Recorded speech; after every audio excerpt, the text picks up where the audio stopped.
Oh, hello, this is Tak Chung from Walk with Tak, and welcome to my YouTube channel. If you enjoyed this video, please like, subscribe, and share. My wife loves gravy, and a Thanksgiving dinner would never be complete without gravy and mashed potatoes. And over the years, I always was given the job to make gravy. Because according to my wife, I make the best gravy. I use cornstarch rather than flour to make gravy.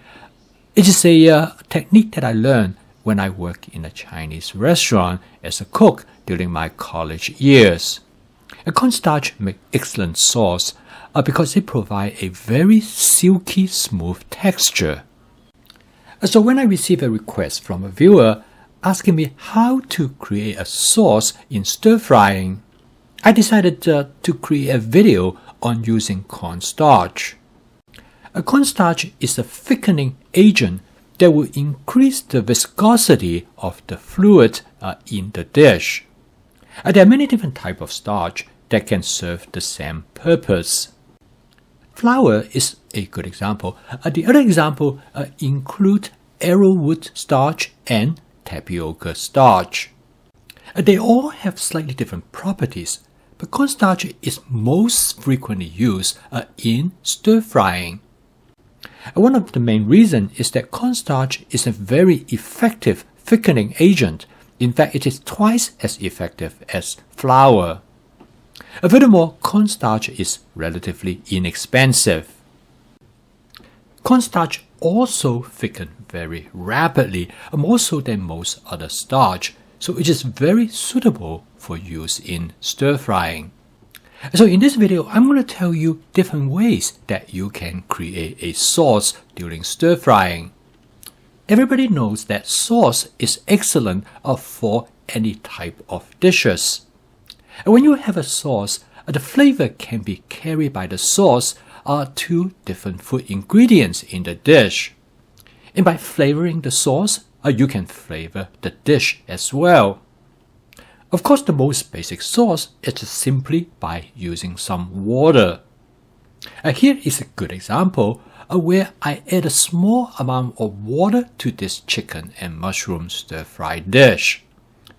In this case, I want the mushroom and chicken has their natural flavor to be the distinctive feature of this dish. And by adjusting the amount of water that I add to the dish, I can decide how much sauce that I want.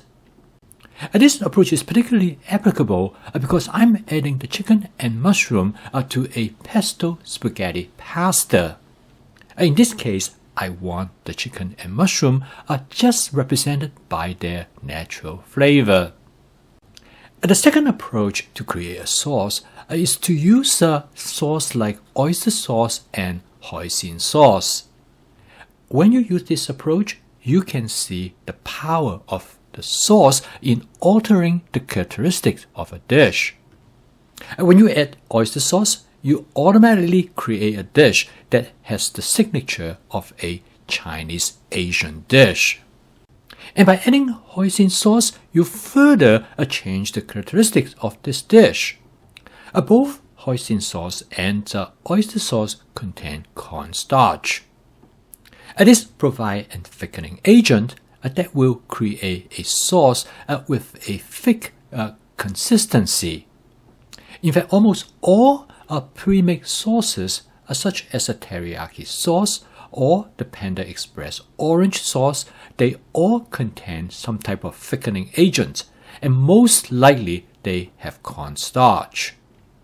And for majority of the time, this sauce is sufficient to carry a dish. Since I'm not a big fan of heavy sauce, so this approach is good enough for me to have a light sauce. However, there are times that you want to have a heavy sauce. For example, you probably have General Chicken in a Chinese restaurant. And many of the presentation of this type of dish is come with a very thick and heavy sauce. This type of sauce has one advantage, is that they enhance the intensity of the flavor of the chicken. The second situation that you like to have a heavy sauce is not that it is thick, but there's a lot of sauce in it. This often is the case that when you want to have a sauce that is enough for you, say for example, to cover the rice. Actually, an example that you will recognize right away is gravy.